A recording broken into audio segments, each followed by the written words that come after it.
Analyst IAS. So in editorial of the day series, today we are going to discuss the article Absolution.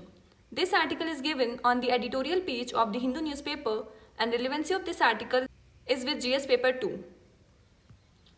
So before starting the discussion, I want to inform you that Polity Foundation course for 2023 and Ethics Advanced and Basic course is about to start in our institute by Nitin Shivare sir.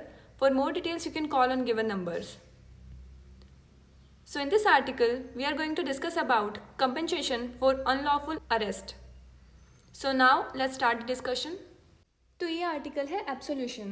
तो अभी कुछ time पहले एक case आया NCB वाला जिसमें शाहरुख खान के बेटे आर्यन खान को अरेस्ट किया गया था। और अभी रिसेंटली ये न्यूज़ आई है कि कोर्ट ने कहा है कि उस केस में आर्यन खान का कोई रोल नहीं था और कहा गया कि चार्जशीट से उनका नाम भी हटा दिया जाए। तो ये सारा मैटर है। तो इसके बाद कई सारे आर्टिकल्स आने शुरू हो गए हैं कि जो ट्रायल किया गया, जो डिफेमेशन हुआ, जो आर्यन को मेंटल या फिजिकल टॉर्चर सहना पड़ा, उसके लिए कौन अकाउंटेबल है और उसके लिए क्यों ना कंपेंसेशन दिया जाए। तो बात सिर्फ आर्यन खान की नहीं है, ये इशू बहुत पहले से उठना चाहिए था क्योंकि जब फ्री एंड फेयर ट्रायल की बात की जाती है तो इंडिया में कई सारे केसेस ऐसे हुए हैं कि 28 साल के बाद में लोग केसेस से बाइज्जत बरी होकर निकले हैं। तो जो 28 साल उनको सहना पड़ा है किसी पर्सन को, उसके लिए कौन अकाउंटेबल है।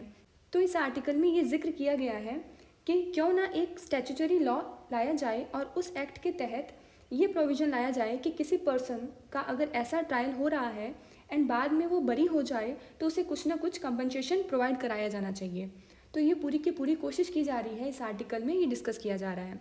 So India needs a law to make compensation for unlawful arrest a statutory right. यानी किसी को अगर शक के आधार पर अरेस्ट कर लिया गया एंड बाद में पता चलता है कि ये अनलॉफुल अरेस्ट था, तो जिस पर्सन को अरेस्ट किया गया था उसे कंपनसेशन मिलना चाहिए। Currently section 358 of the CRPC provides for a fine to be imposed on a person on whose complaint a person is arrested without sufficient ground। तो ये कहा गया है कि आप पार्लियामेंट में एक लॉ लेकर आएँ जहाँ से कंपनसेशन का राइट मिले। तो यहाँ से दो इशू निकल कर आते हैं, number 1 pendency of cases and second justice.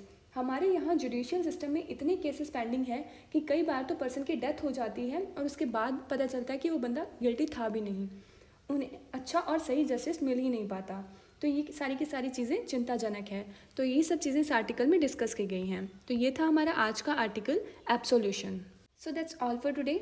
Stay connected for more such important videos. Thank you.